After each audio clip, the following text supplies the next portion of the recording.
Hello and welcome into the Knicks-Verse. It's a special analysis live video putting out, but mostly it's just to get it out there. It's it's a game preview of Game 6 between the Knicks and the Sixers that will take place Thursday, May 2nd. Depending on when you're watching, this could be tomorrow or it could be today. A lot of things went down in that game yesterday, and we're going to look at what can the Knicks do to recover, to rebound, especially rebound in Game 6. And, I mean, should the Knicks, should the fans, should the Knicks themselves, should they be concerned? Do they have a lot of pressure on them, the players, the team?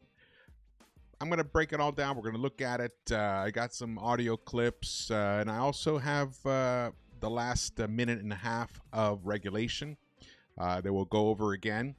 I'll tell you, it was a lot of people are walking around today. They're disappointed. Some people didn't sleep at all. You know, they're despondent. Look, we've seen this before. Maybe this is an unfortunate advantage of being around a long time. I've seen a lot of disappointing losses and results. I mean, look at how the Sixers had to deal with the crazy ending to Game 2. And even with the report, the foul report that they do the next day, they said that there was definitely missed calls that should have been called against us and not have allowed that ending to have happened. Well, last night, I won't say the refs did not interfere with the game, though there was one particular play that they did screw up, which was the 4-point play. But, you know, that's not why the Knicks lost. Actually, I do have that GIF. I should pull that up for you guys. Shout out to the chat. We got OBJYN. We got Self-Actualized. Buzzer Beater, what's up? Let's see. See, I can tell you what ain't good. That BS Game 5 performance by the Knicks. Yeah, the performance by the Knicks was very disappointing, and they have a lot of issues. They have first quarter issues and third quarter issues, and that means the starting unit is struggling. I got some stats to bring up about that as well. Let's get into a few things here. Here we go. So Bobby Marks tweeted this out, and I kind of had to agree with him here. I'm a big proponent of fouling up 3. But in this situation, it had to happen before Maxey stepped across half court. The biggest mistake might have been not doubling with Anunoby. Let Robinson guard Harris, and that he would be in the corner. No need for your best defender to be stuck in the corner. He still had to hit a 40-footer. I think the situation here was Thibs was was concerned with Embiid being able to get off a clean 3-point look, which we know at the top of the key, the guy is deadly. He just never misses at the top of the key, especially if he doesn't have a defender of some size on him. However, Anunoby is, I mean, we know he's probably one of the top 5, if not the, I think he's the best defender in the NBA, especially switchable defender in the NBA, who can guard 1 through 5. One thing you could have done is had Mitch and Anunoby, actually had Anunoby guarding Maxey and Mitch guarding Embiid. So then when the switch happens, there's size still on both of them. And on top of that, Anunoby could have just stayed with Maxey, forcing him to make a play. That aside, you could also have just stuck with Anunoby, or gone with Anunoby and Deuce to guard that last. But actually, there were 2 possessions like that. The 4-point play, and then the final one that tied the game. That's the one that definitely the Knicks should have fouled. And apparently there was some confusion. Let's go to this video here. I have Deuce talking about, actually I have, was it Deuce or Mitch first? I have Deuce. Here we go. Overall, I mean, looking ahead into Game 6, going back there, you guys scored last time, but in terms of containing him, you know, what's it going to take to close this thing out? Total team effort. We know we should have ended it tonight, but we got to move forward, got to stay together, regroup, and just look forward to And overall, I mean, looking ahead. So, all right, let's go. To watch video of the play, but did you think you got him? Mitch, I don't get to watch video of the play, but did you think you got him on the ground, Maxey, on that 4-point play? Did you think it was that he jumped into you, or? I mean, I'm just taking like a. All right, I'm having some troubles here with the audio, but he basically said, I'm just going to take it like a man. Let's see, go back to here, see what Deuce said at the end. No, it's not coming through. All right. Well, one thing, let's jump to Mr. Thibodeau in the postgame. Those situations, you talk about what you want to do. They're out of timeouts. Josh has got 2 free throws. It's 2. So you have to, communicate what your decisions are. And so, we could have done better in that situation, and we will. Is it too early to follow through there? Well, we could have. That's, but we'll leave it at that. You said we could have fouled on that. Yeah, well, so what you have to do is, because they're out of timeouts, they're going quick, but you also have to read what's happening. So, is he making both? That puts you up 4. Is he making one? That puts you in a different situation. If he misses both, that puts you in another situation. So, you're communicating that to your players, but you got to make sure that that's being communicated to his people on the line too. So that's where our communication has to be better. So you don't want to, if you're like if you miss 2 and you say foul, then everyone's got to be alert and aware as to what we're doing. And in those situations, you talk. All right, so he said everyone has to be alert and communicating depending on the situation, especially, like you said, if Hart misses 1 free throw, what should you do? If he hits both free throws, what should you do? If he misses both free throws, what should you do? All that conversation has to happen. There was a communication breakdown. I mean, it's possible that the breakdown occurred because there wasn't a foul, a timeout called. A timeout called to gather everybody and get everyone on the same page. However, there was a timeout late in the game that the Sixers called with 29 seconds left, and that was after the Deuce McBride make, where the Knicks went up 96-90. At that point, all the end game scenarios that could hurt you should be discussed. Number 1, don't foul a 3-point shooter. Should have been overly stressed. I guess that wasn't. Number 2, if they make a 3 and they foul someone, discuss what you're going to do. Like Thib said, if you the Knick player, and in this case it was Josh Hart, hits 2 free throws, hits only 1, or misses both. Break down the scenarios, and especially with how many seconds are going to be left. So there were 15 seconds left when Josh Hart hit the second free throw after missing the first one. So now the score is 97-94. No timeout called. Let's watch the end of the game here, the end of that regulation period. It begins with OG Anunoby, I believe, stealing the ball and going across court and going to the other end and scoring. Situations, you talk about what you want to do. They're out of. Here it is. So here, there's about 2 minutes left. The Knicks are up 89-86. One-on-one with Mitch. Mitch pokes the ball out. OG gets it, takes it coast to coast, delivers. So now we're up 5 with about 1:40 seconds left, 1:39 right there. Everybody, I'm sure, was cheering like crazy. Now they come down with the ball. Here, I'll tell you, this was a tough play right there. Another foul, unnecessary foul by Mitch, because they made the switch to get Maxey onto Mitch. Now here, he misses. So Maxey missed 3 free throws late in the game as well.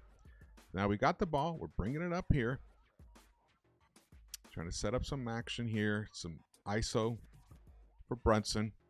And then OG comes over, sets a screen. It was a weak screen.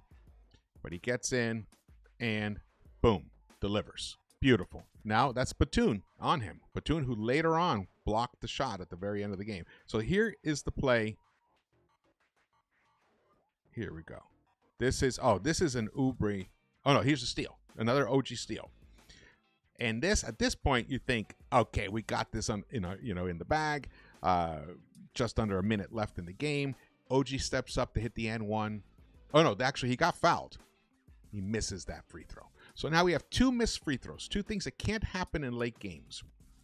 Either one of those 2 hit both their free throws, this game is over. So now we come down, and I believe this is, this is a tremendous play that has not been talked about much. Oubre makes a really difficult shot. I think something happened there. It should have been blocked. There's no doubt. But, props to them. So now it's a 4-point game. And here is when Deuce, takes it back out. Deuce cuts into the paint right here when he sees Oubre move. Nice, picks it up, hits it. Boom, here, I'm high-fiving my son. We're like basically thinking the game is over, but we also know there's way too much time left, and it's just a 2-possession game. And here, boom. This is a ridiculous play. Obviously should never happen in the professional basketball, especially at the end of the game. And as you heard, Mitch owned it. He said, it was my bad. I screwed up. But here, boom, boom. And here's the step right there. That's a travel. And he jumps, and he traveled because he jumped into Mitch. So that is a mistake. That is something that the refs should have called. Right here, step. There's another step. That extra step with his right foot is a travel. Because at first he stops. He gets the gather, second gather, then he moves his pivot. Now here, this ball should have stayed with Deuce or with OG or not gone to Hart. Hart is the weakest of the free throw shooters here. They put him on the line, but this is where they should have discussed what to do. So now they get this. Now remember, the Sixers don't have a timeout. Here, I would have fouled. I would have fouled right there. I don't care if it was too early, but boom, he lets it out. So there was plenty of time for Deuce to foul right there. There was a miscommunication at the free throw line. Josh Hart in his post-game interview admitted it. Look at Batum here. And also, the next blunder was no called timeout after that make. So the Knicks could have advanced the ball and had basically the full 9 seconds to get that shot off instead of having only about 3.5 seconds by the time they get over. So we broke down the breakdown of that end of the regulation period. So many things had to go wrong. So many things had to go wrong in that situation. However, this game was really lost earlier on because once again, the Knicks got off to a terrible start. Terrible start in this game. The New York Knicks have only won one first quarter. Only one first quarter in this entire series. And they've won all 5 of their second quarters. The third quarter has also been a problem for them. They're 2-3 in the third quarters. They've only won 2 third quarters. So in combined of the 10 first and third quarters, the Knicks are 3-7. But they took care of business in fourth quarter 3 out of the 5 times, and that is the series record here. The Knicks are 3-2. So whoever wins the fourth quarter has been winning this game at that point. But the Knicks have been playing from behind constantly, and the minutes have been catching up to them. Let's get to this stat over here. So here, I pulled this together.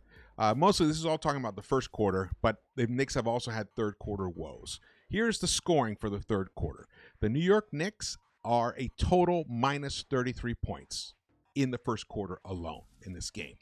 They lost the first quarter, 34-25. They lost the second one, 25-18. They did win game 3, which ironically is the game they lost in Philadelphia, but they won that 29-27. And they were shooting lights out, 55.4%. Overall, 66.7% from the three-point line. They did commit 3 turnovers. Turnovers have also been an issue in that first quarter, but so did Philly. The Knicks were out-rebounded in that game, 12-9, and out-assisted, which they've been out-assisted the whole series pretty much. But that's also the game where Mitch got pulled down, and we lost him for the rest of the game. He only played, 11 minutes or something? And that actually did impact us later on in the game, and Embiid just went off for 50 points, and Maxey like 35 or something like that, something crazy. It took an amazing Herculean effort to beat the Knicks in that game. But then when you go to game 4, Philly also wins that 27-17. They were plus 10 there. And game 5, they ended up a plus 9, which was last night. Look at the shooting percentages in the first quarter. The Knicks are averaging 38.4% compared to Sixers 43.1%, which is nothing great either. But the Knicks are a minus almost 5% field goal per shooting in that first quarter. And then when you look at the three-point shooting, the three-point shooting has been pretty much even. 31.1% for the Sixers, 30% for the Knicks. But last night, the Knicks were 0 for 5 from the three-point line, missed all 5 of theirs, so they had nothing. So it was a 0% right there. And they had that one game where they were 66.7%. So the numbers are all over the place. And a lot of that has to be attributed, unfortunately, to Dante DiVincenzo. He is the guy. It's his sole responsibility. Of course, it's his primary responsibility to make three-point shots. He has just been so off, and I believe that he has struggled tremendously since he made that Game 2 game winner. He struggled since then, tragically.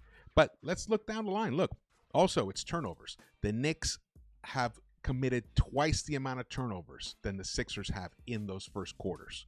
So they're sloppy, careless with the ball. They've also been out-rebounded in the first quarter, 68-55.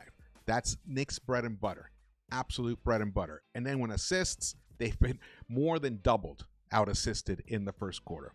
So the Knicks, to win tomorrow night, to win Thursday night, Game 6, the Knicks need to come out strong like they did in Game 3. And they've shown that they can go into an opponent's arena and put up a tremendous first quarter. Now, that was statistic of first quarter because, and when you look at the final score, it was 29-27. So it was only a +2 by the end of that. And a lot of that was because the Knicks were out-rebounded and they didn't have Mitch. So the size issue did hurt them early on. And Isaiah Hartenstein has been struggling in this series. He's had moments where he's been really good, and he's had moments where he's been struggling tremendously. So the key right here, if the Knicks come out in the first quarter, crash those boards, protect the ball, and get Dante DiVincenzo off to a good start, this game could, the Knicks could just run away with this game. Because in the second quarter, the Knicks have been absolutely dominant. They have won all 5 second quarters by quite a margin. Now, show something else here. Now, the Knicks desperately need more scoring. Right now, this is the leaderboard for points and minutes for the playoffs of all players, all teams. Jalen Brunson is the leading scorer in the playoffs this year. He's averaging 34.4 points per game, but look who's number 2.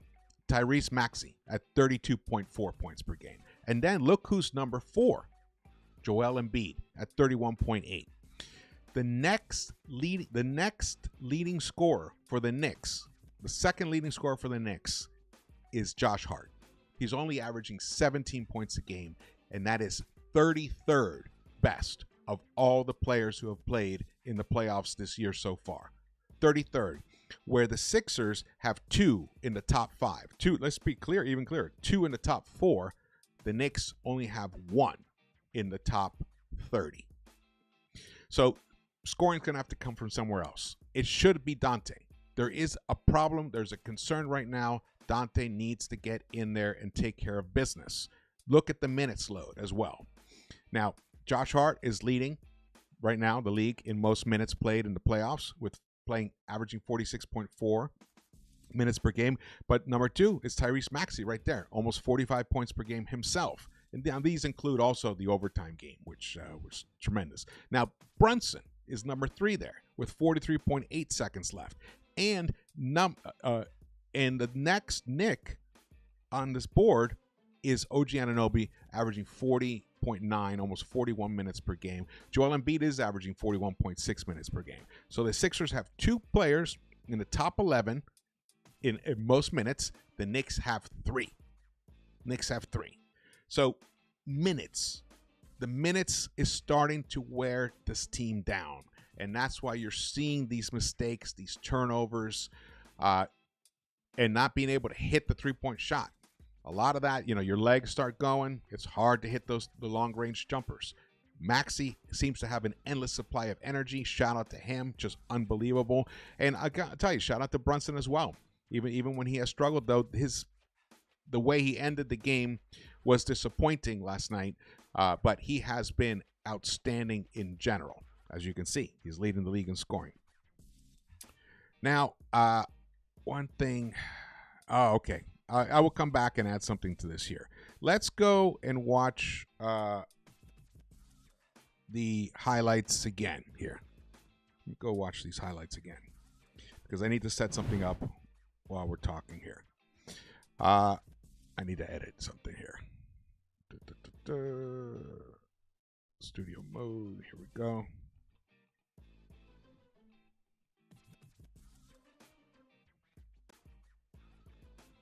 All right.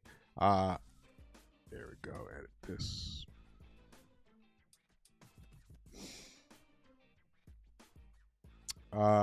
One thing I will say is there is a discussion as to whether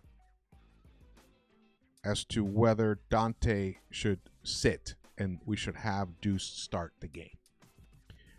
It's an interesting concept. It's a very interesting concept. I am on the fence on it personally. I also don't think that it is something that Thibs is going to want to do much. But I will say here, let's move to here. All right. Okay. So, we're back here. Look. So this, someone tweeted this out, and it was sent to me. I'm not sure. Just the screen grab was sent to me, so I'm not sure the source. If you guys know, just let me know.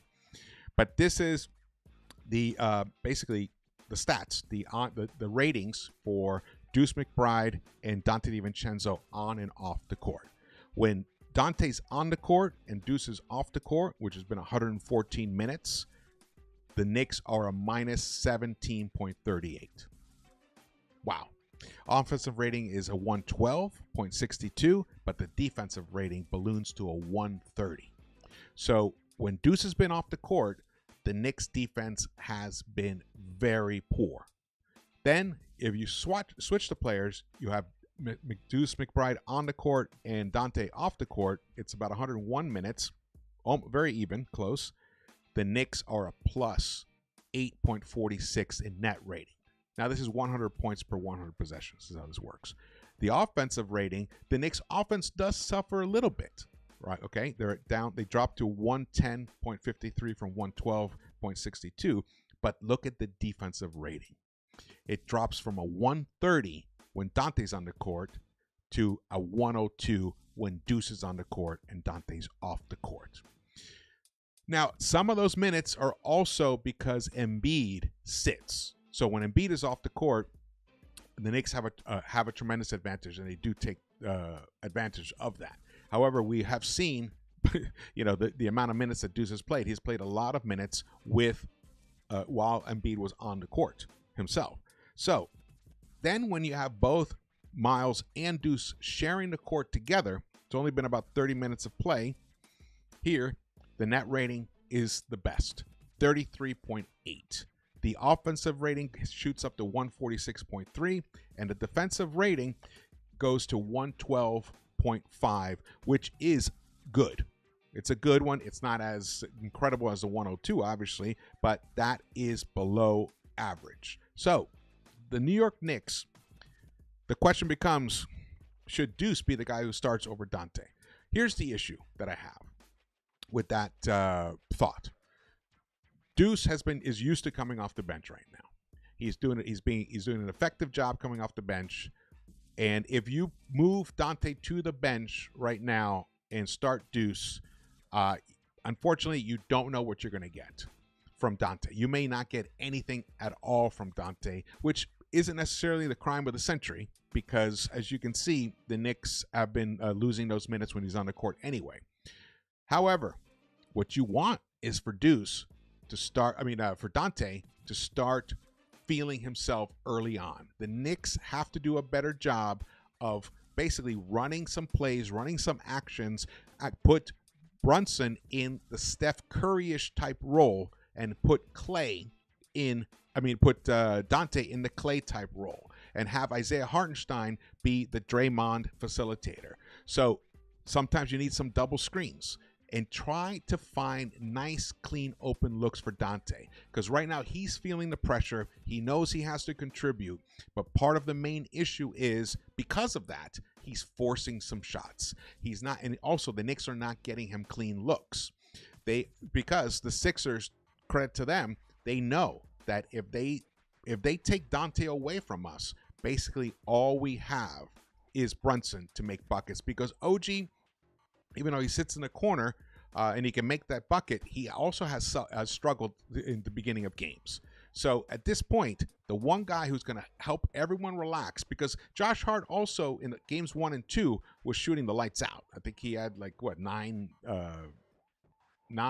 combined three-pointers in those first 2 games, which is fantastic for him. But we know he has struggled this year from the three-point line. And like I said earlier, the more you play, the more tired you get, the legs get heavier, and the shot gets short or just goes off. So at this point, the Knicks, key number two is Knicks, number 1 is protect the ball in that first quarter and crash the boards.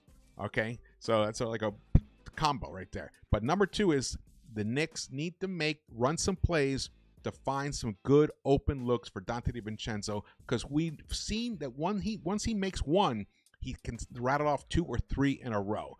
And you got to remember, pressure is built up. Now, in terms of pressure, I'm not as concerned about the Villanova guys having to deal with that. These guys have dealt with pressure in their college career. They have 2 championships together. They understand what it is like to play in this type of intensity, and they never shy away from the intensity of it. This team has been gritty all season long. They've only lost 3 games in a row twice, and one time they lost 4 games in a row, and that was during the trade deadline where we were missing Grimes and didn't have Bojan yet, and on top of that we were missing Randall and OG, and Mitch. So we were very, very depleted. So in that situation, that was the only time. We've lost 2 games in a row here and there, but we usually always bounce back tremendously. And actually, we did lose 2 games in a row right before we played the Sixers in, I believe it was in January. Had a great bounce back game right there. So I think in this situation, the answer is not to start Deuce over Dante. The answer is to run plays for Deuce as if he was Klay Thompson to get him some clean looks, some good looks. And let me tell you, if that happens, this game could be over very early. The Knicks could just run away with it because the Sixers are struggling to make buckets themselves. They are really struggling other than Maxey and Embiid. And Embiid, even though he had a tremendous impact on the game last night in Game 5, he was held to 19 points. And a lot of that was Mitch. So they found a formula, and we also have OG Anunoby to come in and take care of him in that respect to help settle him down. I do think we need to put OG more in the primary action defensively. We can't have him lost on Tobias Harris throughout the game. I agree with Bobby Marks in that respect. All right, let's go back to over here. So Tommy Beer tweeted this out. And you heard me just talk about the rebounding issue in the first quarter. Knicks were out-rebounded 46-40 last night. The team that wins the rebounding battle in this series is undefeated 5-0. Dating back to the start of last postseason, New York is 8-2 when they out-rebound their opponent. They are 0-4 when they are out-rebounded. Cue Pat Riley quote. Okay. And I told you, in terms of points scored, the Knicks are 1-4 in the first quarter. Only won 1 first quarter this whole series. They are 5-0 in the second quarter. Now that's minutes. A lot of those minutes are when Embiid sits, but that's great. That's what you have to do. Because also Brunson's been sitting as well. That's the other thing. Brunson did not take a break for a long stretch, and I think that impeded his decision-making ability. Especially we saw him make some bad turnovers, especially the one in overtime where he tried to, go up for the shot. He did not fool Nicholas Batum, and he went up. He would have gotten a shot blocked, so he had to pass it to someone, and that comes from fatigue, honestly. And he tried to pass it to Isaiah Hartenstein, who was cutting towards the hoop, and the ball went out of bounds, and that really pretty much killed a lot of the hopes the Knicks had to pull that game out. But when it comes to the third quarter as well, the Knicks are only 2-3 in that third quarter, but they're 3-2 in the fourth quarter. Now, all this sounds great, right? Now you're wondering, okay, what's going to happen? What's going to happen in Game 6? Are the Knicks going to show up, or is this like horrific defeat from Game 5 going to carry over? I'm telling you guys, we do not have to worry about that. That is the competitive advantage that this team has. However, that said, this Knicks team has to approach tomorrow night, or if you're watching this tomorrow, Game 6, as if it is do or die. They have to look at this as an elimination game for themselves, because they're going into their opponent's arena, and it's going to be insane. We don't know if the Sixers fans are going to sell enough of their tickets to Knicks fans to come down there and take over again like they did in that one in Philly in Game 3 and 4. All that said, the Knicks cannot go in thinking, oh, we just have to win one of two. No. They have to go in tomorrow night thinking they have to win this game by any means necessary. Now, that includes the coaches. They have to be sharper in endgame situations, in also in how you close quarters and halves. You have to execute properly. You have to make your substitutions crisp. And Thibs has to expand the rotation. Why Precious Achiuwa, after his incredible game that he had on Sunday in Game 4, why he never left the bench is a total head scratcher. Complete, utter head scratcher. So if Thibs, I don't understand what happened. There's been no explanation, no rationale for that. And then when I get that. I get it. I get Mitch wasn't available for Game 4, right? So Precious kind of fills his role. But we also had a Bojan Bogdanovic who, he's hurt. He's gone for the rest of the year. He's getting operated on his wrist and his ankle. So we're down another player in the rotation. Even though Precious subbed in for Mitch and Mitch returned, doesn't mean that we had an extra player. No, because Bojan's gone. So that's when you keep Precious in the rotation. And maybe even throw a few minutes to Shake Milton. The guy is a tremendous shooter. He's fairly clutch. Yes, he's had a difficult season this season, but last season he was outstanding for the Philadelphia 76ers themselves. So expand the rotation. Don't burn your own players out. The starters are already cooked right now, indicative of their poor performances in the quarters that they play the most. Whew. All right, what else am I missing here? Hey, shout out to the chat. Thank you guys for joining me here. We got Buzzer Beater. We got Palace Shenanigans. Knicks gave up 11 points and 140 in the fourth quarter. Unacceptable. Win Game 6 and take the cheesecakes back. Yeah, cheesesteaks. Absolutely. Yeah, definitely hit the thumbs up. Share this video. I really appreciate that.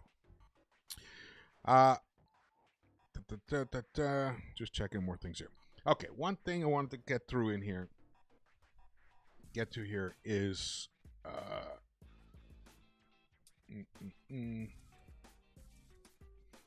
okay, so for the series, all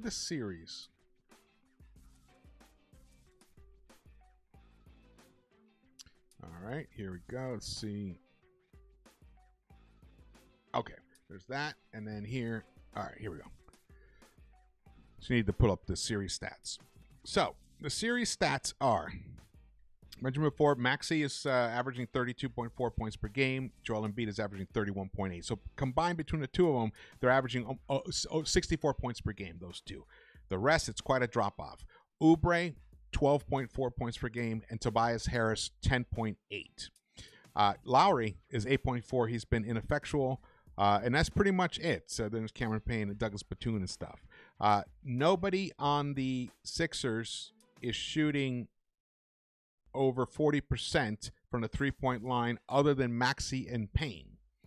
And Maxey's he's averaging almost 10 three-point attempts per game right there. Now, when you look at the Knicks have 3 players averaging over 40% from the three-point line. But we just lost one of them. That's Bojan Bogdanovic. The other one is Josh Hart, who is inconsistent, and the top three-point shooter for the Knicks this series is Miles McBride, 46.2 per game. Jalen Brunson is averaging 28.9% from the three-point line. And a lot of that is because he has to work so hard to get his three-point shot off, because the ball is in his hands too much right now. It needs to be especially in the starting unit, more in Josh Hart's hands, in Isaiah Hartenstein, and in Dante's hands, and OG. Get that ball swinging around. Have guys cut. Have guys drive. Try to beat their guy off the dribble. And just keep Brunson out on the three-point line and have him do a catch and shoot. He averaged like 3.5 catch and shoot attempts per game in the regular season. He's down to like under 1 in the postseason. And he's a tremendous catch and shoot shooter. And with the pull-up shooting as well, the man, sometimes when he's bringing it down, just pull up and let it fly. The thing is, when Nick Nurse knows about that, so that's why he puts Batum on him. So the way to frustrate the Sixers is to have that ball swinging around more.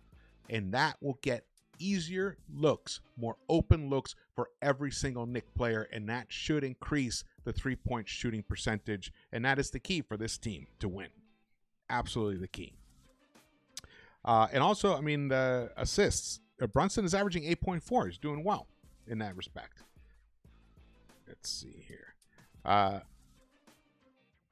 Tyrese Maxey is averaging 50% from the field overall on 24 attempts. That is amazing. And Kelly Oubre, shout out to him. He's averaging 48%. But, Tobias Harris is under 45. Joel Embiid is at 43. And Kyle Lowry's down at 36. So the Knicks are doing a good job. They're doing an effective job on the other guys, but Maxey needs to be slowed down some more. And that's probably another one of the arguments for why let's just start Deuce from the beginning, so you don't let Maxey start cooking. Well, Maxey hasn't been that big an issue in first quarters in general. So at this point, I think we just stick with Dante starting, but have him on a short leash, but don't tell him. But also run plays for him. And if he's struggling in any way, take him out, get Deuce in there, and then let Dante come back in with the second unit and let him get easier looks in that respect once Embiid is out of the game. The Knicks field goal percentage, Mitch is at 50%, Miles is at 50%, OG Anunoby is at 52.5%, but Brunson is under 42%. He's averaging 41.9% because he's working too damn hard to try to get his shots off. And that's another reason why the ball needs to be in other guys' hands for, large stretches of the game. And at this point, Precious hasn't been lighting it up or anything, but, he's been a really good defender. He's very switchable. I mentioned this before. I would like to see Thibs throw some new looks at Nurse. It could be like 2 or 3 minutes at a time. And if it works, you can extend it. I would love to see Mitch, OG, and Precious on the court together. I would like to see that. A nice big lineup out there. And then maybe Josh Hart. And you can either have Deuce or Brunson. I would have Deuce out there in that lineup and just have it be the death line, the defensive death lineup, and just completely throw the Sixers off their game by having that lineup. There'll be length all around. Except in the backcourt with Deuce, you give up some length, but Josh Hart plays a lot bigger. He's been playing power forward type minutes. You have him out there as the shooting guard, defending the shooting guard for the Sixers, which at this point is Oubre. So that's my rundown on how the Knicks should approach Game 6. But to bring this home now. Okay. I just want to bring this home right now. I think we're all overreacting. It's not like last night the Sixers came in and just blew the roof off the Garden and just destroyed the Knicks, won by 20, 25 points, and now we have to head back to Philly trying to figure out how to win a game. No. The Knicks have already proven they know how to win a game against the Sixers. They're up 3-2. Imagine the situation was reversed. And the Knicks, had a chance to take care of business. And they lost. And now they're going back to Philly down 2-3. And they're in Philadelphia. And they're struggling for a winning formula. It's not like that at all. And it's also not like the Knicks, actually the Indiana 1994 playoffs where Reggie Miller, the whole choke symbol and all that stuff. Well, the Knicks were down 2-3 after the choke. And that's why Reggie did that. And then it went back to Indy. Knicks won Game 6 in Indy and then came back to the Garden to win Game 7. Well, this team is in a much better situation. They're up 3-2. It was a crazy series of brain farts at the end of regulation that even allowed the game to be tied, including 2 missed key free throws. I mean, you hit 1 or 2 of those, this game is over. And OG knows it, and Josh Hart knows it. OG definitely knows it, which is why he was out there getting steals and making things happen on the defensive end, which he did. So, the Knicks are going to have to revert back to the style of play that made them so dominant in January. Now, we don't have Randall, but that doesn't mean that they cannot adopt the style of ball movement. That's what the Knicks need right now. I think they're running way too many isolation plays. I think almost twice as many that they did during the regular season. And that's all Brunson. And a lot of it's because Dante DiVincenzo is tight right now. And we've lost some shooters. We lost Bojan Bogdanovic. He's the guy you can bring him in to hit a couple of threes. Well, right now, we're struggling in that respect. However, if you're only running ISO plays or just pick and rolls, and it's all about Brunson, whether he accepts or rejects the screen, and then doesn't really kick the ball out to anybody else and tries to force up a shot, which he's been playing incredible. But the field goal percentage is indicative of his struggles. He's averaging 41.2%, 41.9%. Yeah, 41.9%, and 28.9% from 3. So even though he's been our best player, at the same time, there's just too much riding on his shoulders right now. The Knicks need to approach this as a team, and Brunson needs to trust his teammates more. But even on the night where he scored like 40, he had the record-breaking 47 points, he still had I think double-digit assists. I think, did he have 13 or 10? Can't remember exactly, but he had double-digit assists. Brunson needs to go back more to that. Also, there's some easy plays that we're missing out on. There's some alley-oops to Mitch. We should be running those. Backdoor cuts to OG Anunoby. We should be running more of those. Make the Sixers work harder on the defensive end so that the answer isn't just double team and blitz Brunson. That's got to end. And I think it will. I think this team is they're a never say die team ever. So I don't expect that to change in Game 6. And I'm telling you right now, if the Knicks approach Game 6 as if it was a do or die game, as it was an elimination game, and they approach it taking into consideration all the things that I've mentioned, which I'm sure they are aware of, this series could be over. Could be over. So that's the hope. Woo! All right, I've been talking straight for quite a while. Let me get back here. We got a nice turnout here in the chat. We got Sweetie, Jean Rameau. Shout out to you guys, Rick Z. Let's see if live and learn from the mistakes and get ready for Thursday. That's right. Thursday's game win. Yes, they're going to live and learn. It's just it was just a confluence of brain farts, and I do think it comes from fatigue. I'm telling you. Number one, Brunson could have even called that timeout after Maxey made the three-pointer. He could have called the timeout. And then the ball would have been advanced. They would have had at least 8 seconds, if not the full 9 seconds, to, work up a play and get a better look, maybe some a double screens for Brunson, not just have him go one-on-one against Batum, which, remember, that didn't work against OKC as well on that end. At that point, once everyone knows what's going to happen, they just put their best defender on Brunson, and they just say, hey, we live and die with this. Well, so far, the Knicks have been dying, and the opponents have been winning in that respect. All right. That's it. I think the Knicks are set up perfectly.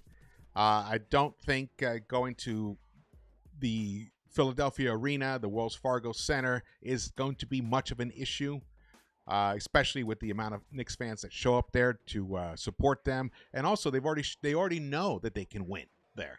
And on top of that, I mean, look what the Sixers did. Sixers were facing the same situation, except they were actually facing an elimination when they came to MSG for Game 5.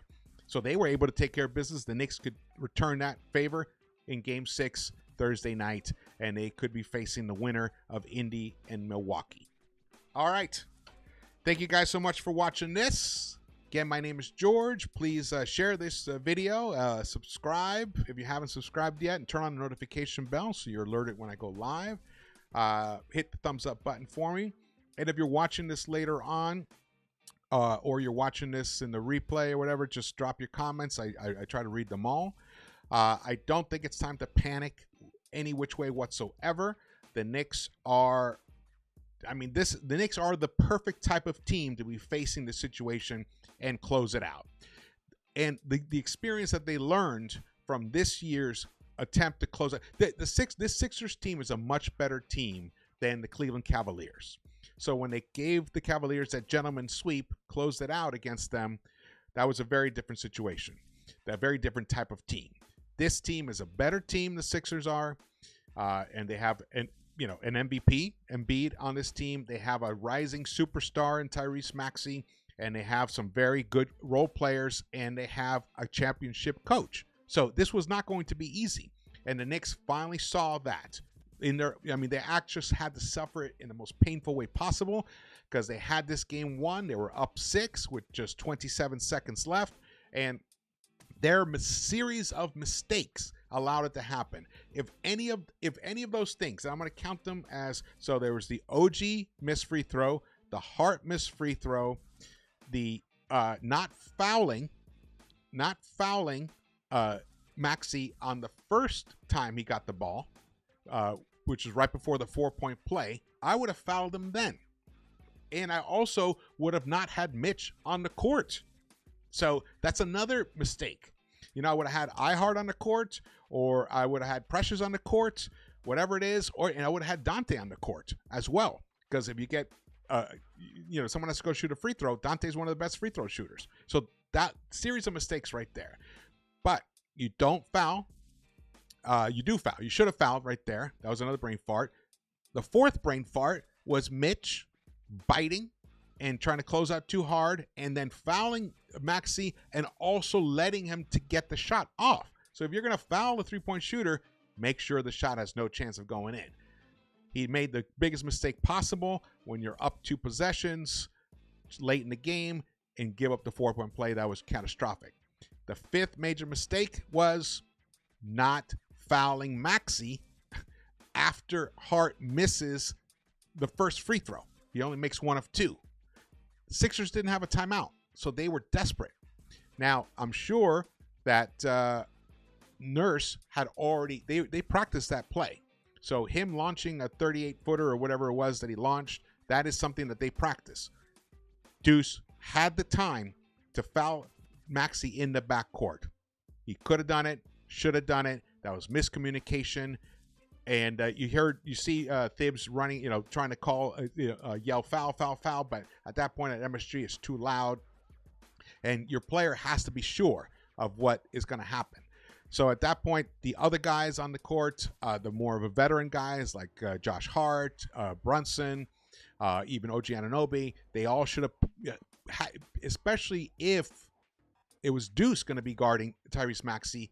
Deuce should be the one who's fully aware of what to do in those scenarios.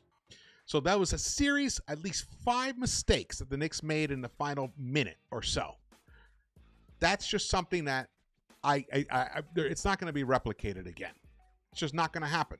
So if the Knicks avoid that and they take care of business and approach the game in a manner where they're not so dependent on Brunson, and they crash those boards, they do not get out rebounded. They lean into what they do best, protect the ball and rebound.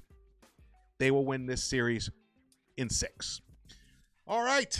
Thank you so much for watching this. Again, my name is George, and I will see you around the Knicks-Verse. Let's go, Knicks. Let's close it in 6.